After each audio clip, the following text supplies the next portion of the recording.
Hi everybody, thanks for joining us. For those of you who don't know me, my name is Peter Llewellyn. I run the services at MedCommsNetworking.com and associated websites. So that's information services, resources, activities, and so on for people who work in and around the global MedComms business, by which I mean people who work in and around medical communications, medical education, medical publishing, and so on. Importantly, we also produce a lot of information and services, resources, and so on for people who want to know more about MedComms. And are looking maybe to start a career in MedComms, and you'll find lots of information about at FirstMedCommsJob.com, which will provide guidance and insight into the business. So do take a look at those resources. And today's webinar is about getting into MedComms. We've just published a latest edition of one of our careers guides about medical writing. And these guys, thank you very much for joining me. The panelists have all contributed profiles to that guide that you can get at FirstMedCommsJob.com. But we've done this a few times. When we publish the guides, we then bring the individuals along and say, can we talk about your stories a little bit? So today, absolutely delighted to have the five of you. Thank you very much for giving up your time and joining us. And we're just going to have a conversation today about your personal journeys and your experience in MedComms so far. And as I say, and I keep saying, we would welcome comments and questions from the audience. So please do help direct this conversation. So what we're going to do is we're going to start with introductions, a brief introduction about the company and an introduction about themselves as individuals. We're going to go in alphabetical order of company, which means Helen, you're first on from AMICULUM. Hello everybody, my name is Helen Speedy and I am currently a medical writer at Sequest, which is an agency that's part of the broader AMICULUM family. So Sequest is actually an agency that specialises in cell and gene therapies, and there are about 20 of us within that agency, so it's quite small, but then within the broader AMICULUM group, there's about 300 of us, and we're based all around the world, in the UK, Europe, Middle East, Asia, and in the US. So I have been with Sequest since January 2021, and before that, my background was in academia. Quite a long time ago, I did a degree in genetics, and then moved on to do a PhD. Also in genetics, and then I have about 8 years postdoc experience on top of that. However, I think I got to a point where I didn't really want to continue down that career path, and kind of had enjoyed what I'd done up to that point, but didn't really want to go any further, kind of down into a more narrow specialised area, and had a look around to see what else I could do, and found that MedComms seemed to match with most of my interests. And particularly Sequest, of course, matches with my genetics background. So that's how I've ended up where I am today. Excellent, thanks very much. So let's just keep this going, because we'll bring out some of this stuff in the conversation, yeah. But thank you very much, Helen. I've got Ashfield as our next agency. So Lucinda, where are you? I've lost you. Sorry, Lucinda. There you are. I'm here. Hi. So I'm Lucy Sinclair. I'm an associate scientific director at Ashfield. So Ashfield is a large network of agencies supporting pharma clients across MedComms and also PR and public affairs. So I'm in one of the MedComms agencies. So Ashfield's a big group, but then the agency that I'm in is probably like a few hundred people. So I joined about 3.5 years ago, pretty much straight out of my master's. So I did an internship in pharma marketing, decided that I wanted to do something a bit more scientific. So I joined Ashfield through the Allegro Write program as an AMW. And then, yeah, worked my way through Allegro Write, was promoted to medical writer, senior medical writer, and now I'm doing the Allegro Excel program, which is their development program from senior medical writer up to scientific director. So. Excellent, thank you very much. That's good. And we're already getting, with two of you, already getting a sense, we've got some very different agencies and backgrounds here, and that's part of the fun of this conversation, okay? Eva from Fishawack, you're next, I think. Yeah, hi everyone. So I'm Eva. I am a senior medical writer at Fishawack Health. So Fishawack is a privately owned company. We've got about 1,300 employees. And we were founded in the UK, but now we're like a global company. So in the medical division, we've got people in the UK, the US, so East and West Coast, and there's also a presence in Ireland and Canada. So we're still kind of growing, and we're open for recruitment in the UK and Ireland.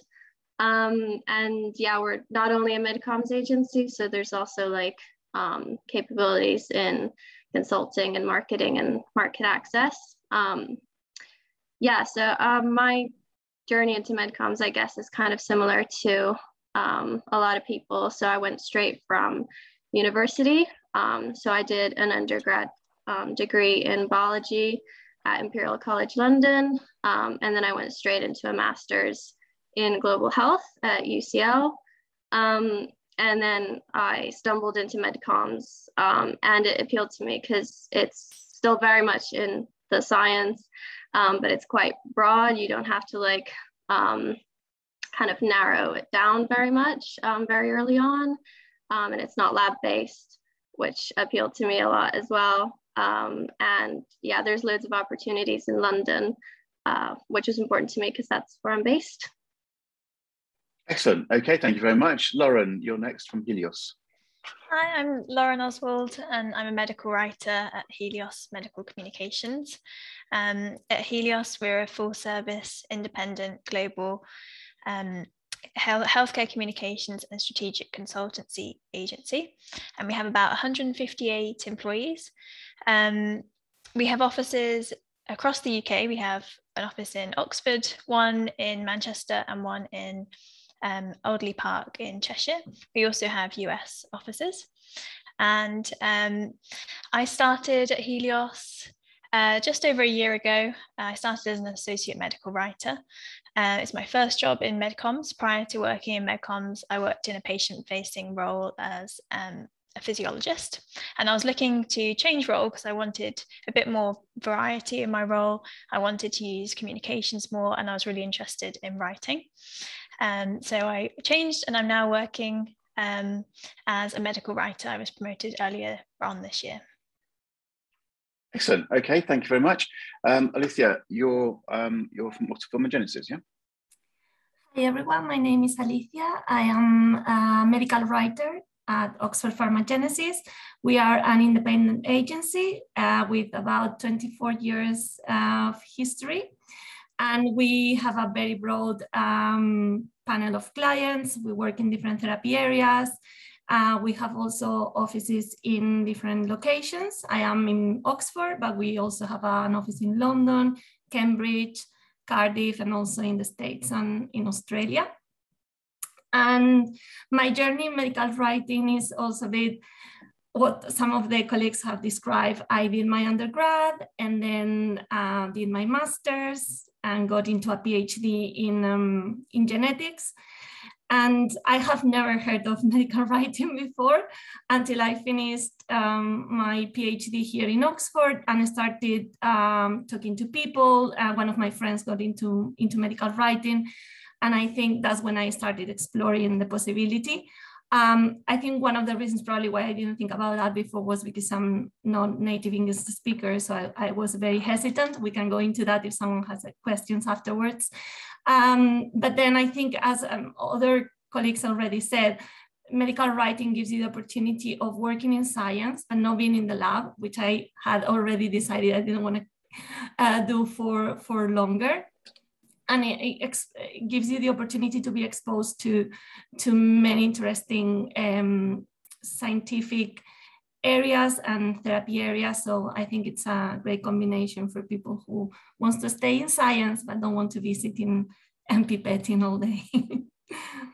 Excellent, excellent. Okay, so look, the first thing to say is, which is exactly illustrated by you guys. I mean, you know, all agencies are different. People's backgrounds are quite varied, and when we're running a discussion like this, it's just great to put that out there, and people see the variety of opportunities that there are out there, and we'll try and draw some of that out again. Just a quick question, and I'll come. I'm setting something up for later on here, guys. All right, but just a quick question. I think I'm right, Lucy. You joined pre-pandemic, but I think the others all joined during the pandemic. Am I right? Is that right? Yes. Yeah. Okay. Which is a point which I'd like to come back to that if you like. But again, I'm just sort of setting a little bit of a scene here.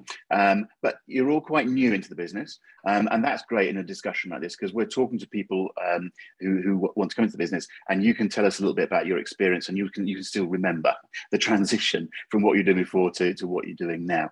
But it's interesting. You all 4 out of 5 of you come in during the pandemic. Can I just tease a little bit more information out of you? And I'm not going to do this very much, but I'm going to ask each of you just to comment on this a little bit. How did you get in? Just a little bit more detail. And I don't want to just repeat everything. So if it becomes repetitive, we'll back away from it. But I'm just a little bit intrigued about the process. So and the writing tests and things like this. So I'm going to bounce around a little bit now. I'm going to keep you on your toes here. I'm going to start with Eva, if that's all right. Just give us that little bit of a flavour of getting in and the process and the test and so on. And if we can all do that, I think there'll be some differences in there. So Eva, can I start with you? Yeah, sure. So I actually learned about MedComms through a careers university event. They were running workshops about what you can do with a science degree if you don't want to kind of stay in the lab, stay in academia. And this was one of the kind of options that they were talking about. And then I applied to Fishawack in August 2020. And I started working in August 2020. So the application process was pretty straightforward for me. So the first one was your classic CV, cover letter. And then once you hear back, there's a writing test. So basically they send you materials, you have to write something, send it back, and then they review it. So for me, I think that was writing like a small abstract or a small kind of summary piece based on a PowerPoint presentation that had like loads of tables, loads of information. And basically the task really is to be able to understand like what's the actual message, what are the most important kind of key elements, key data, and then kind of summarizing it. And I think you had to like create one table as well that would like summarize, you know, the 10 tables that you got in the source materials. So I guess it's kind of a test for you to understand, you know, what the job is actually about, and for them to see your writing skills. And then after that, the third part was an interview where it's just like a classic interview, plus you talk a little bit about the writing test as well, to kind of understand your answers a little bit better. Excellent, excellent. Okay, as I said, I don't want this to be too repetitive, but I think there are going to be a couple of important differences I'd like to draw out. So just help me, guys, and don't repeat, but just bring out the differences, all right? But that was great, Eva, thank you. Lucy, actually, I'm going to ask you next, because your process is different, Allegro and so on. So can you tell us a little bit about that? Yeah, so when I was looking to apply, I was actually looking on the website because one of the colleagues at the pharma company had suggested Ashfield for a sales rep role. So I was looking around on their website and found about Allegro. Believe it was the same sort of, you know, submit a CV and that sort of thing. The difference, I guess, would be that it's an assessment day that you do. So it was a half day that I went in, did the same sort of writing tests, but they're on the spot. They were at the time. And then there was an interview phase as well. I think they do it slightly differently now. So they do send you some writing tests to do before, but I think it's fairly reasonably similar way in. Okay, but there is that assessment day, isn't there? And you get involved in some project work and so on, and group work and so on, and then you're going into quite a formalised programme. I suppose that was what I was just trying to draw out there. So, yeah. Okay, so what about Alicia at Oxford PharmaGenesis? What was your sort of writing test type experience? I think it was fairly similar to what has been said before. After the cover letter and the CV, I had to write an abstract after reading a paper, and I guess the tricky bit here was that the paper was, what we would say, probably poorly written.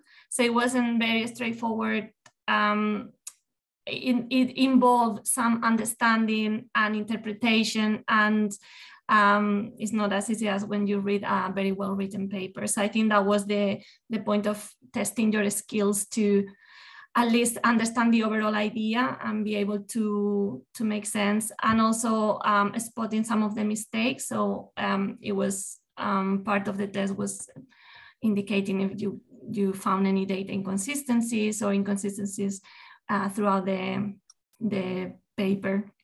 And then I also had to write a more like a divulgation purpose summary of another article, but it was like a short kind of newsletter. So I had to read the newsletter and then write a summary about that in a more layman divulgation style.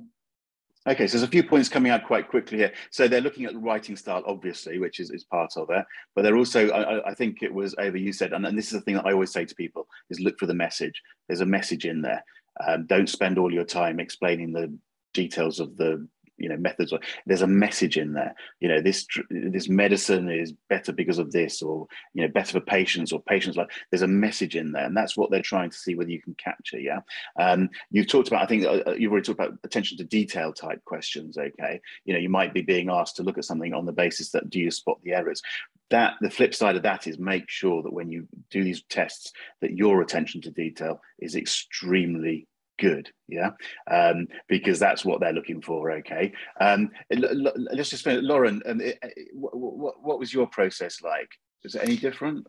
It was quite similar, really. So I had 2 research articles to read and then had 2 exercises to do. So one was writing an abstract based on one of the papers, and the other exercise was to write a newsletter and then provide a summary slide. So again, it's really pulling out the key parts of information to include and tailoring the content to the audience as well. Good point. Yeah. Okay. And again, that was the third one that I'd forgotten to mention, but it's a very important one. So well done for drawing it out. And Litia, you touched on attention to detail, the attention to the audience. You're being asked to write for an audience. So if you're being asked to write for a lay audience, don't write something that only the top 10 people in the world will understand, just to show how clever you are, because that's missing the point. Okay, so that's a really, really important point. Helen, have you got anything to add? What was your process like? Slightly different in the fact that I was asked to put together a short kind of training module that would be presented on an iPad. So and I was asked to put that together based on some fairly extensive background materials. So I guess again, really to pull out the important points from that to put on, but also I was asked to suggest some kind of ways to make it really interactive and make it visually appealing. So also just to think about how to present the data, not just which data to present. Right, and again, an important point. Actually, I could have choreographed this, couldn't I? Because it's great. Between us, we've covered the important, but the visual presentation of something, and you'll quite often be asked to do slides and things like that. You're not expected to be a PowerPoint expert or an iPad expert, but to have an understanding of how data can look better or not, depending on how you present it, sort of thing, yeah, is an important part of the process, yeah. So brilliant. Okay, so one of the things I always laugh about, and nobody's asked yet, but someone usually asks, is can I have a sample of a test and I can practice it or something like that. Very difficult to get, and pretty much impossible, because the individual agencies don't like giving out too much detail about their tests because they think you're going to cheat or something. B, there's quite a lot of variety and so on and so forth. But the sorts of points you've all made there, very, very, I think, very succinctly summed up what people should be looking for. A couple of points I would add to it, and we can disagree about stuff, okay, so please do have an argument with me if you want to, guys. But the sort of thing I say to people is, I'm not, in my experience, medcoms agencies don't try and catch interviewees out. They don't try and do something clever and see whether you're caught out. It's usually straightforward, actually. The brief that you get usually makes sense. They're not expecting you to spend a week on something. It might be a few hours, but it's not a week. And it's usually fairly clear in the brief what they want. And if it isn't entirely clear in the brief, there's no harm going back and asking for clarification. And that actually is, part of the they're looking for people who will ask questions sort of thing. But that, I'm saying that, but I'm trying to be a bit careful, because I'm not saying they'll be deliberately trying to catch you out, because I don't think that happens very much. But there's nothing wrong with going back and saying, I'm not quite sure, am I getting this, am I understanding correctly? And that, because that's sort of what you have to do in the agency anyway, sort of thing. So there's an element of, well, at least they've got some initiative and it's working well, but they're not trying to catch you out.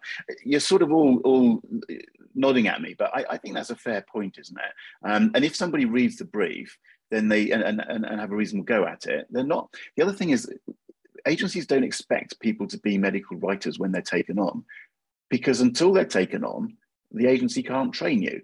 And I'll be slightly flippant, most agencies think they're the only people that can train you to be a MedComms medical writer. So, but they're looking for aptitude, they're looking for initiative, they're looking for common sense, they're looking for things like attention to detail and understanding the message and so on. But they don't expect you to be a medical writer. They're going to train that into you. So, okay, again, a few points there, but you're sort of nodding at me. But has anybody got any comments or any thoughts or any disagreement with what I've just said there? Is it fair what I've said? Yeah, I think it is. I think I'd just add, actually, okay, because probably didn't think about how Ashfield's process is slightly different. But I think the writing test part of it is obviously very big, and everyone has to sort of like have that baseline level of writing. But in terms of the assessment days, they're also really looking at who you are and like how you interact with other people. So I think that's like, how you'd be in front of clients. So rather than just thinking about how you write something, it's also thinking about that whole aspect of it when you're preparing. Well, let's pick up on that point, because it's a good point. I think I'm right in saying, again, correct me if I'm wrong, but I think I'm right in saying Ashfield's probably the only one of this 5 who go through a sort of a assessment day type process and deliberately put you into groups and so on. But there's an important point in there. Agencies are looking for people who can collaborate and work together. And so on. And I think there's a bit of a myth. Some people come into the business or look at the business thinking, I'm a medical writer, I'll sit on a desk and I will just write. And I like writing, so that's great. But it's not like that in real life, is it? Can we, again, maybe just get a couple of you, and I'm going to go with Litia to begin with. Sorry. Just take my point and run with it a little bit. And because I think I'm saying something that's sort of obvious to us, but maybe not obvious to the outside, that when you come in through the door, you're not sat at a desk and just writing. Just try and explain a little bit what I'm getting at there. Yeah, so the medical writing job is very collaborative, because you are just one piece in the machinery. And yeah, we produce the content, but you are in touch with people from editorial. We're going to be editing the piece that you just finished. Obviously, you have you are in constant communication with your line manager and communication directors who are going to be reviewing your work. Then if you are doing a poster or a manuscript or any other materials, there's going to be figure redrawing. So there's going to be a creative side also involved.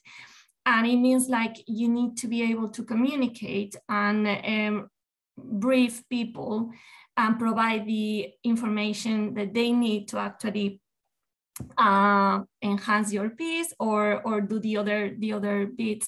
And we are all working under timelines, which means like we really need to be a team and be understanding and try to help. And I think for me, the most important thing is just try to communicate, talk things through, and just find the best way to make things efficient and to accommodate everyone. But yeah, what I can say is that it's not at all a job where you sit in your desk and you don't talk to anyone and you don't need to interact with anyone.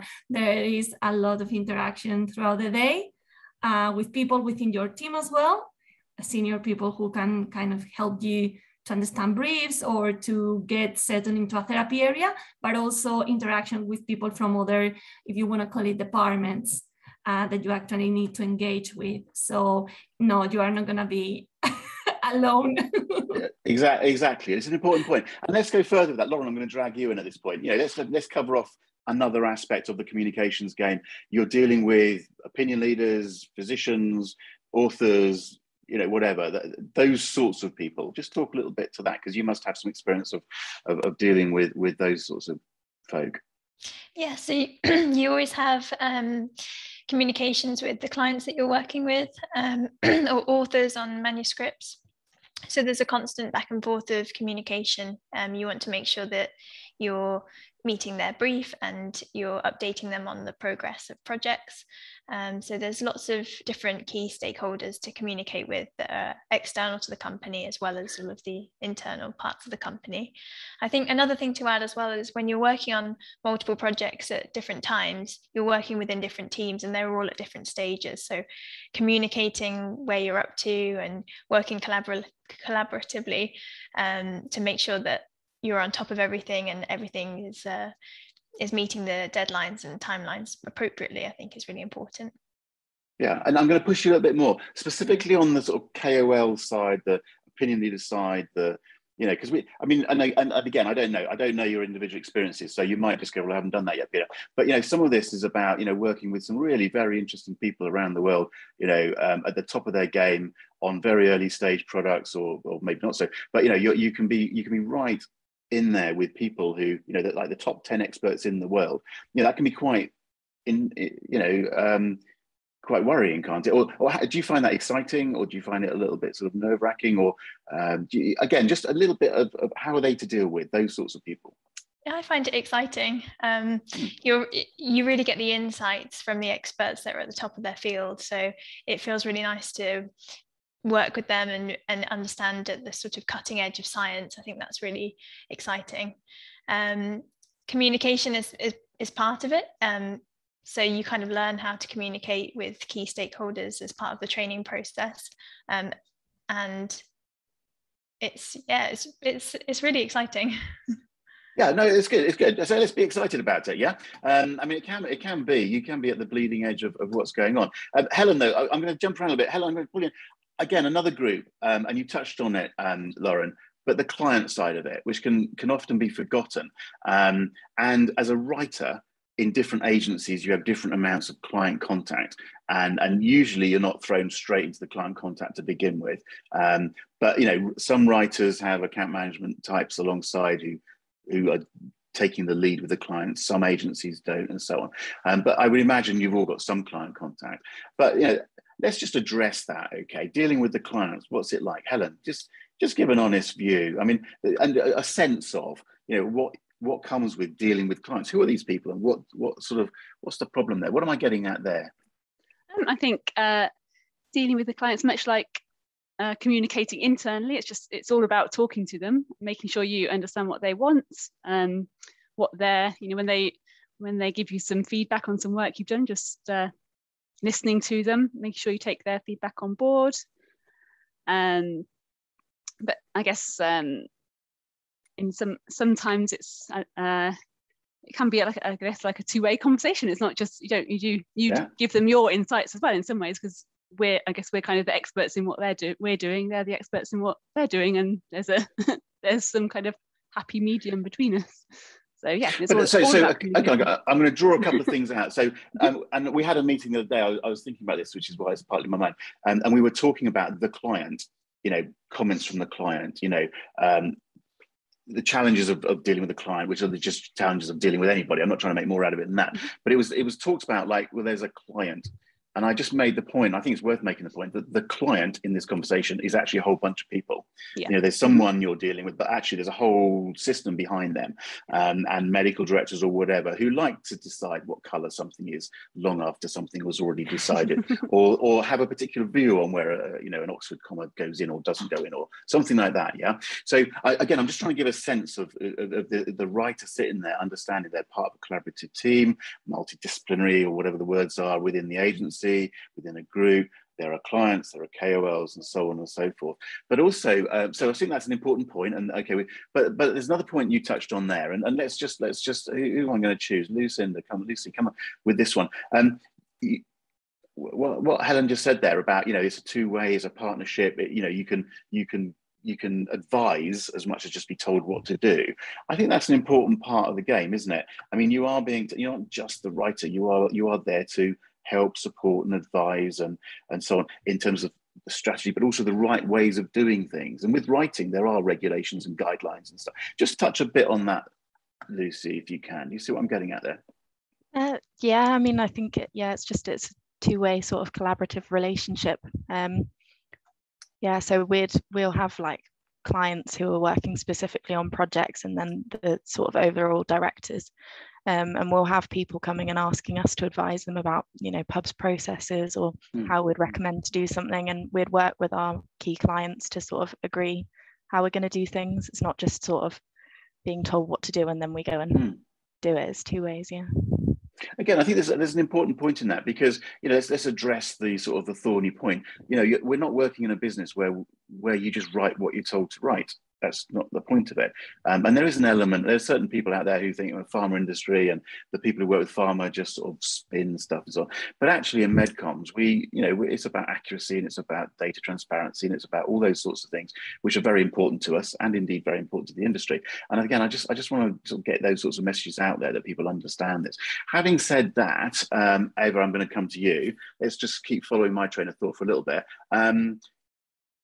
One of the things about moving from academia to a medcoms type writing position for some people is they've been used to dealing with their own data, developing their own activities, whatever, writing their own stuff and putting their own names on things, whereas now you're supporting and writing for other people and so on. Just in terms of, you know, how you find that bit of the process, you know, at the end of the day, there is an author who has got a view and you are supporting rather than just, you know, doing your own thing. Do you see what, again, just to talk a little bit about that side of it and the communication around that? Yeah, I think it is, I mean, it is quite different to, you know, when you're conducting your own research, that's kind of just, you know, whereas here you kind of have to keep in mind like the strategic objectives of your client and kind of why they want this piece to be out there. That being said, like, you're not just kind of inventing all of that. Like, they give you a lot of source materials, and, you know, you talk to people, you find out in, for example, kickoff calls, like what the story is. And a lot of it also comes down to training that you get when you start working as a medical writer, and kind of the do's and don'ts and the different kind of types of storytelling. Yeah.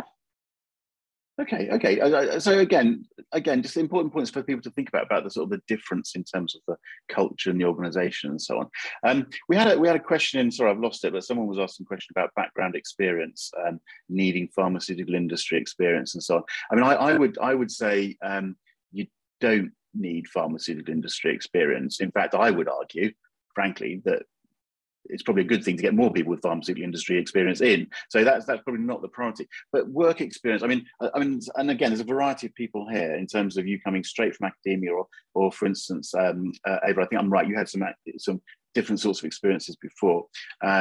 Just pick up on that side of it. And what I'm trying to get at here is maybe a little bit of discussion about the transferable skills that you can pick up along the way in different ways. Can you try and just run with that a little bit, Eva, just for a minute or two, and then we'll move around a bit. Yeah, absolutely. So yeah, like I said before, I came straight from a master's degree. So I didn't have any medcoms experience prior to starting to work at Fishawack. I think what is important is, the transferable skills. So writing experience. I did a science communication module at uni, and that was really helpful to kind of understand the different styles of writing. What else? Just general things like actually time management, and trying to kind of make your work as efficient as possible. Maybe that's not like writing experience, but it's something that you will definitely need from day one. So I'd say that's quite important. So again, it's coming back to project management, budget management, collaborative skills, communication skills, etc. And it's not so much about the particular molecule that you were studying in your PhD sort of thing, yeah. Anyway, anyone got some slightly different experience? And I'm sorry, I can't keep up with everybody entirely. Helen, you had some wider experience before you got into medcoms, didn't you? You weren't coming straight in from your PhD, were you? No, so I've got quite a lot of postdoc experience. So I guess through that, probably done a bit more writing than just doing the thesis. So I've done some papers and some grant applications, that kind of thing. So I think that all sets you up for this, even though it's a different type of story you're telling, it all sets you up for this storytelling process. All sets you up for working out which bits of the data you really want to present and how you want to present them in different settings. I would say, yes, there's also things, again, going on to like project management and budget management, all of that kind of thing. Also, I think having some experience in working with some of these the senior KOLs, I think as you go through academia, you might be working in collaborations with some of the really big hitters in your field, so you get to feel a bit more comfortable maybe with doing that, which I think is helpful. I would say it's helpful.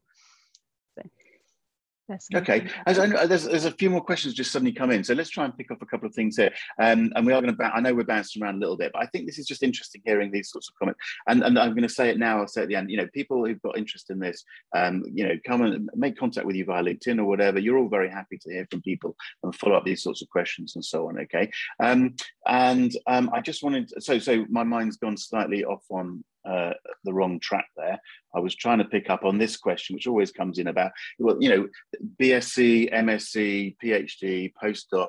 There's a strong message that goes out that the postgraduate, certainly, if not PhD, postdoc, is a good thing for medical writing. And I'm specifically talking medical writing in medcoms. There's also a strong message that comes out from medcoms that you don't need all of that because they're looking for personality and background and opportunity and so on. But just give me a sense. Who wants to launch with that one? Lucy, I don't think we've heard from you for a minute. Just give us a sense of how useful do you think a PhD is or isn't? What's your view on it? I have a master's. Honestly, because I did Allegro with a lot of people. I've seen people come in with BScs, MScs, and PhDs, and I really don't think there's much of a difference in, you know, how you get on with the writing side, because, you know, no one knows medcoms until you do it. So, yeah. Okay. I think it was Lauren who'd had some different experience before starting. No, sorry, by the way, well, Lauren, you know, come back specifically on that one. PhD or not? So I don't have a PhD, I have a master's, and then prior to working in medcoms, I worked in a patient-facing role. So it was quite different. I wasn't doing much writing. The writing that I was doing was really tailored to patients. So it was still scientific, but the communication style that you use is different in some ways. You still communicate to patients in medcoms projects, but when you communicate, so the job that I used to do was taking results from patients and teaching them about nutrition and exercise and lifestyle changes. So you really have to tailor the content to suit the needs of the patient that's in front of you. So I think you can draw upon different experiences that you have. I don't think it all comes from the education that you have. Okay, Alicia, coming on this one, you know, just the PhD, do you feel, is that a real advantage to you? Is it not? Just touch on that. Do you go, well, I'm surrounded by people who've got a mixture of backgrounds? Just be honest and blunt about it. You know, how useful is that background to you in what you do? So I completely agree on what it has been said about it depends on your skills, and you can get skills through different exposure to different experiences. I think it's as everything, like a PhD and a postdoc, as Helen said, like it gives you a set of skills and expose you to certain situations that can definitely be useful. But Lauren was also mentioning that her previous job was also very useful. So I think it's a set of skills that you can acquire in different ways. In terms of, for example, I'm not really doing anything related to my PhD. The therapy areas I've been working so far have nothing to do with psoriasis or genetics or epigenetics. But yes, I believe, as you were saying before, that I've been exposed to talking to key opinion leaders in the field when I was doing my PhD, wrote a thesis, had to talk to different people to get the protocols to do my experiments. All that are skills that can be useful. But I also believe that it's not the only way to get those skills. And I think it depends on the person. Okay, so I mean, I would just put some context on this, and I always do this a little bit, because postgraduate, if not a PhD, certainly does help quite a lot on the basis that quite a lot of people who come in have got those sorts of qualifications. So I think we need to see some context. It's a very competitive marketplace. And the point of the PhD or the postgraduate, whatever, is not the specific, like you're saying, Litia, it's not the specific bit that you worked on and the fact you're an expert in that area. It's the transitional skills that come with it. But there are lots of skills that you pick up doing a PhD, which can translate. If you get that from another sort of background, that's useful as well. But it's wrong to say you need the PhD. Let's just simplify it right down. Having said that, there are agencies who say, yeah, for a medical writing position, you do need a PhD. So understand that those positions are there. But those sorts of postgrad PhD skills can be very, very useful. And indeed, I've talked to people in the past who've gone, it's brilliant, because I've been told by lots of people my PhD is of no use whatsoever. And I'm now talking to people in a business where they go, oh, you've got lots of skills that can work very well. So again, it's pluses and minuses in all this. Alicia, I just want to, we're going to end up running out of time. As always, I just go over, but I wanted to pick up on a couple of things. Alicia, I'm going to specifically pick on you there in terms of not being a native English speaker, as it were. You mentioned it. We've had the questions, a couple of questions have come in about this.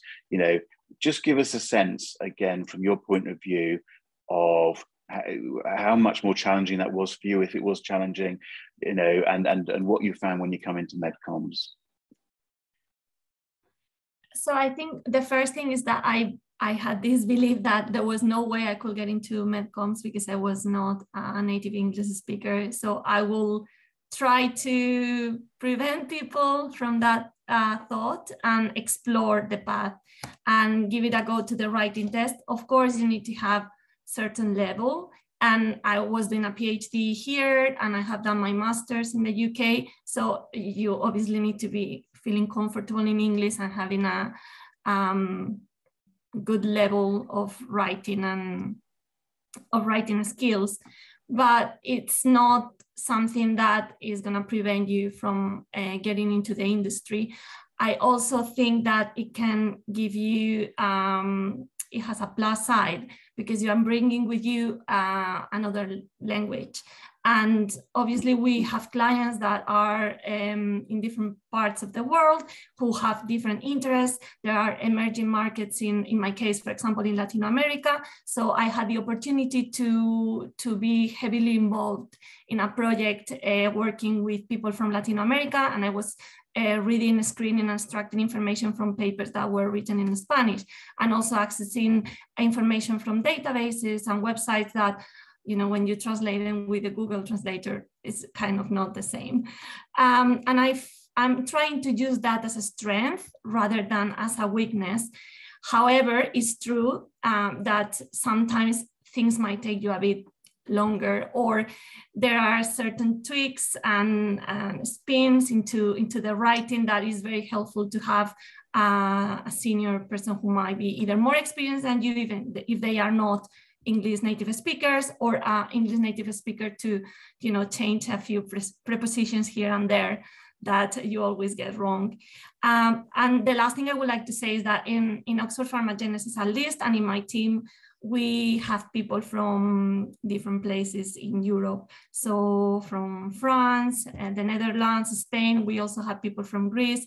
So it's a very multinational environment. And I will definitely encourage people who are not native English speakers to give it a go.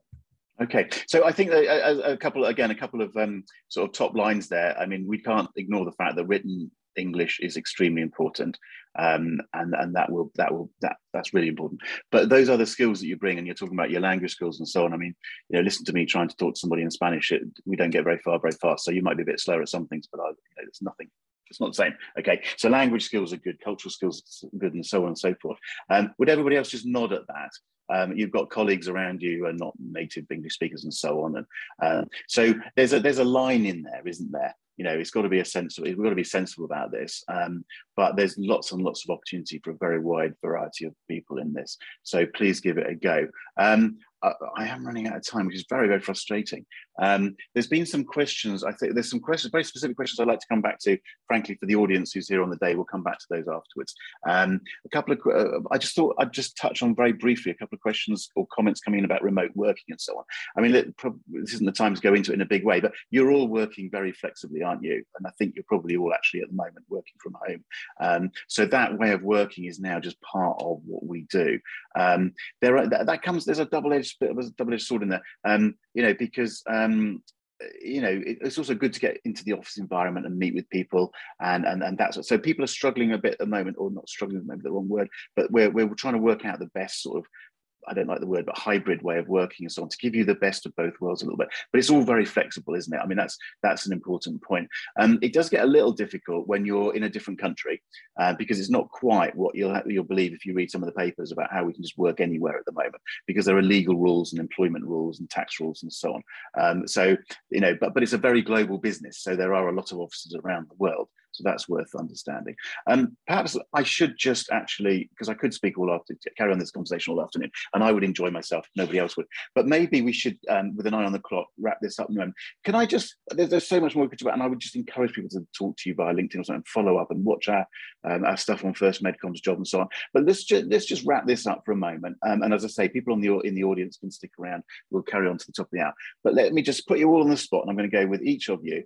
And I half warned you, I think I did warn you, and I was going to do this. So what's your tip for anybody that's wanting to come into medical writing? And I'm going to randomly pick you. I'm going to just go in my order on my screen, okay? So Lauren, I'm afraid I'm going to fire that one at you to begin with. What's your one tip that you'd pass on to people who are looking at this as a business, if you've got one? So I would say for the writing test, and also subsequent work afterwards, always check through your work. So set aside some time to really look at the work you've done and read your writing with fresh eyes, just to spot any mistakes and provide the best work that you can. Okay, that's good. Eva, I'm coming to you next. You're next on my list.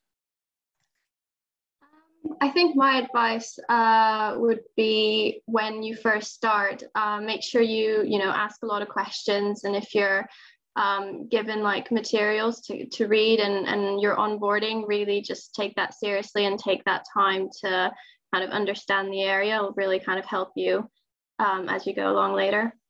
Okay, so lots and lots of communication. Alicia, you're next on my list. I will say that go with an open mind when you join, and also be prepared to be given a lot of feedback and to be corrected, and it's not a personal reflection on you or how good or bad you are. Is that you are training and you are learning, and it's great that you get corrected and you get feedback, because it's an opportunity to grow as a writer. So I will say, like, grow a thick skin, which is not easy, and just like go with an open mind that any criticism is constructive and it's gonna make you a better writer. Excellent. Okay, Helen, what's your tip? So I guess I would say, if you're coming from a kind of a longer academic background, don't be afraid of making the leap. It's a really interesting field to get into, and you'll still be involved in science and you'll still be learning, which I think is great. That's kind of like probably two of the big things that you might be looking for, and you'll get those. So. Excellent. Lucy, have you got your last, which is a hard position to fill, because you might have had everything beforehand, but have you got a tip, or and just answer this question: what can someone do before they get in to put something on their CV?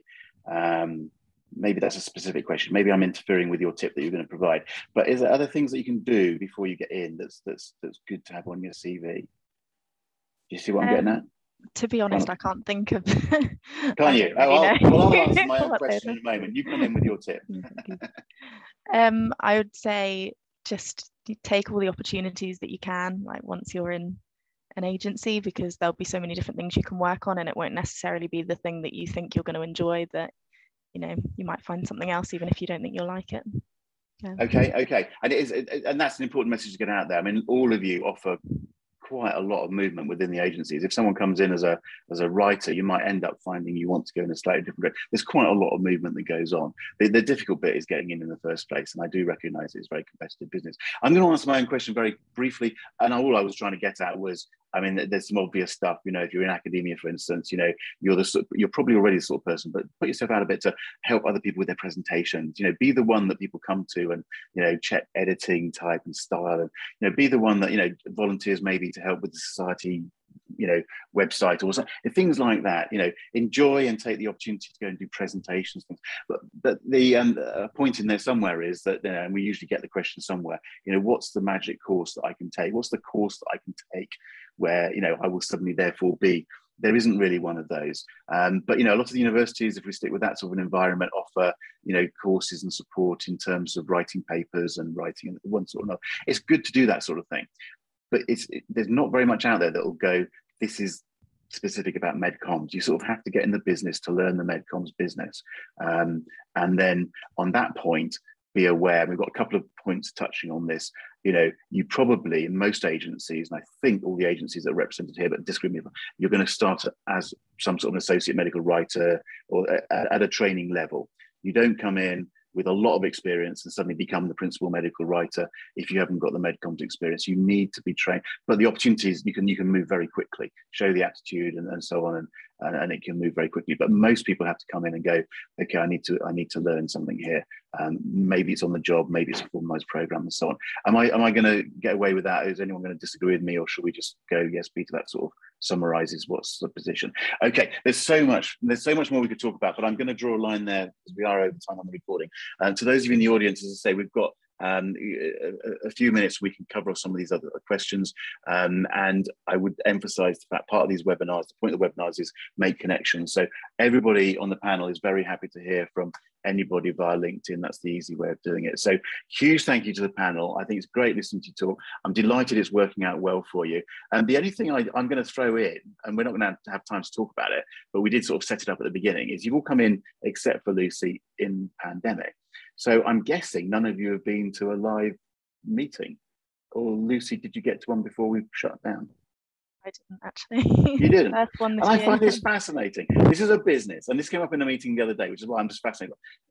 We are in a business where, a couple of years ago, we would be talking about traveling the world to conferences and all the rest of it. That was quite a big plus. And yet now we're talking to people who've gone, no, why would I? But it is a fun part of the business, and there will be an element of that we come back to. So I'm sure with varying degrees of enthusiasm, you're looking forward to it, because it can be quite hard work. But that is, I think, a fascinating sort of just moment to think about in terms of how medcoms might be a little bit different now than it was a couple of years ago. Right, I'm going to stop burbling on. I think it's been great fun listening to you. I could go on a lot and I won't. Audience members, thank you very much for joining in. Panelists, huge thank you for joining in. I'm going to stop the recording now and just say, could everyone just give a little wave and wish everybody a good day. So thank you very much. Take care. Bye.